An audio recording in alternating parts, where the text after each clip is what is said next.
And today we talking about how I stayed relevant in the music industry for 10 plus years. We're gonna hop straight into this thing. Make sure y'all hit the like, comment, and subscribe button to make sure that you get all of the notifications for over here where I interview artists, content creators, promoters, whatever you do, you know what I'm saying? Over here, we give everybody an opportunity. We live, we laugh, and we grow. You feel me? So I'm gonna tell y'all how it started, okay? So, um, I'll say in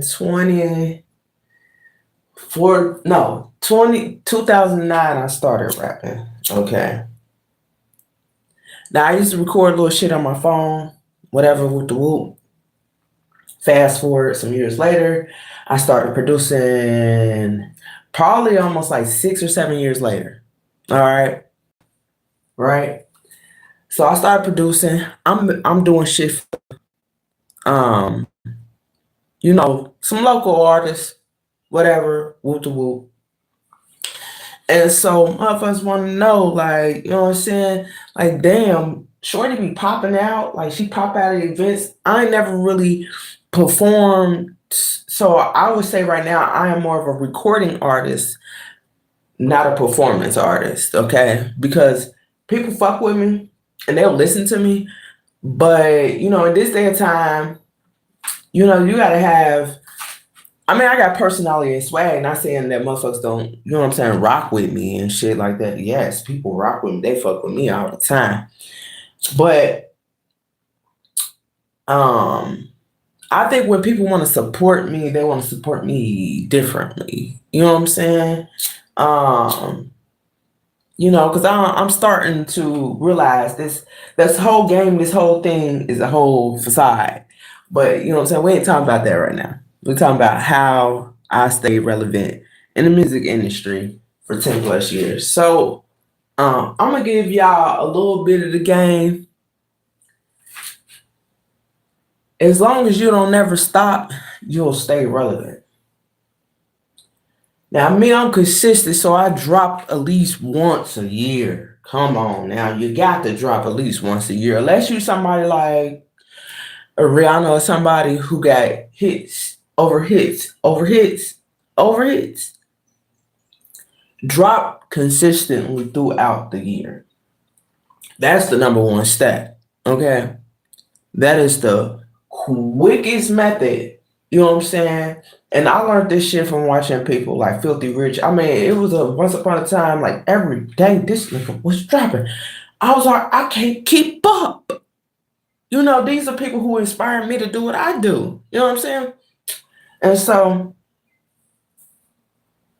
I was grown. Now I'm maturing. And I'm seeing the rap game and I'm looking at it like the pimp game. Like, you know what I'm saying? You gotta pimp this shit out. Like, you know what I'm saying? Make this bitch be a hoe type shit. That's my thoughts and my analogy. Like, you know what I'm saying? And so I think of every record like a little track. You know what I'm saying? Kind of like how Sauce Walker do.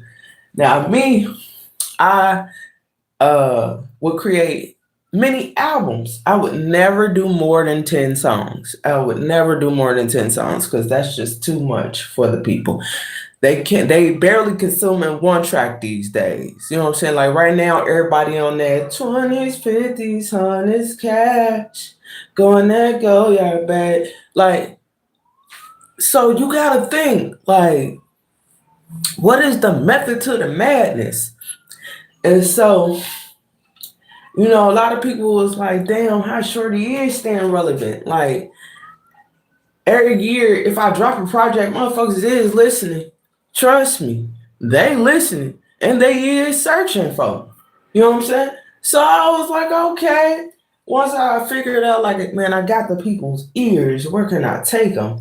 And I think with my music, people didn't get so conditioned to try to critique my music, they forget, like, oh, she is independent. She is actually writing her own shit. She actually producing this shit. I'm actually having to arrange shit. Like, I really be arranging my music. I don't sit there and just be like, oh, I'm just gonna say this. No. There is a structure behind how I drop. Especially nowadays, I done got to the point of where I'm actually shooting videos. See, if y'all don't know it, like I used to do this shit in-house, for the youngins. I used to be like, man, I'll put, you know what I'm saying? I got this equipment, you know what I'm saying? I could just be the producer, da da da. Then I thought about it. Hell no, bro. Hell no. If I'm going, and I started thinking about like, man, I'm going to the studio. I still ain't sounding A1. So if I go to the studio, when I could just perfect my shit as I go. As long as motherfucker hear me, then we good. So that's what I would do. And I would say, okay, hey, let's do this type record this day. You know what I'm saying? So a lot of people, they'll be like, she's still trying to find herself. I would say, no, I am a gumbo pot. I'm mixed up. So yeah, you might hear a West Coast record. Yes, you might hear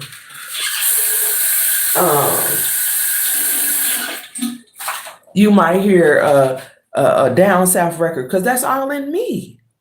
I was born in the Midwest. My great grandparents, here, one from Virginia and one from Georgia. Hello. Okay. Then we go back a little bit more. They from South Carolina, on down that stream, if you get me. So as years went on, I started to see I got a method to my madness. I'm dropping 5 songs here, and then one year I might just drop a whole bunch of singles and be like, nah, no album this year, just singles. And then I'll go back to dropping. I didn't drop 2 projects in 1 year. I don't know. And then, like, I feel like I was the person that created this dropping multiple projects in a year type shit. I ain't seen nobody that was on my caliber of dropping. And people, they be so quick to judge, but I'm like, baby, you ain't doing all 3. You're not shooting your video. You gotta edit the video. You gotta edit the music. You gotta say the music. You gotta create the music. You gotta create the melodies. See, a lot of people don't understand what goes all into that shit. That's why I understand a Sauce Walker, and I understand a Filthy Rich, and I understand you know what I'm saying? Even with Omi the Hellcat, bro. I understand him because I used to take Python. Like, I'm a Python developer myself. So, like, I remember his apps back in the day. Like, if y'all don't know who Omi and the Hellcat, man, this motherfucker smart dinner. I need to get up with Omi. I don't want to do nothing illegal. Hell no. But just to learn what he learned and put that shit into a musical aspect, bro, motherfucker gonna be like, this bitch. I might even start, you know what? Because there's a way for some shit. I think I'm gonna create the first tape for motherfuckers that know how to code. And I'm gonna call that shit coding. That's the next tape coming out. That's dropping soon. It's gonna be called coding. So just looking out for that shit, because it's coming.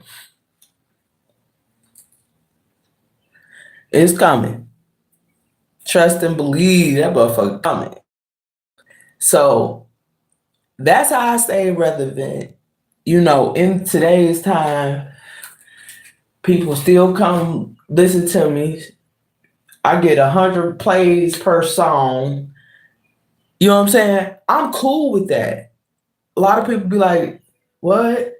You cool with just getting 100 per song? Yeah, because if I put out 10 songs, that's 1,000 listens. And just imagine it, if that motherfucker get 200, each song get 200, that's 2,000. You see what I'm saying? So y'all gotta understand my mindset. I ain't trying to be the biggest and baddest artist. I just know I'm the best at what I do. You know what I'm saying? And once you figure that shit out and you cultivate that, that's how you stay relevant. Knowing what lanes to go down, and shit like that. Like I got a whole album called Something for the Goats, bro. Ain't nobody did that. No female, no dude. I don't know. Nobody right now got a song called, got a project, a full project called Something for the Goats. But y'all, I just came on here to tell y'all how I stayed relevant over the past 10 plus years in the music industry and how you can do the same. I'm your host, Big Simmy, the motherfucking GOAT.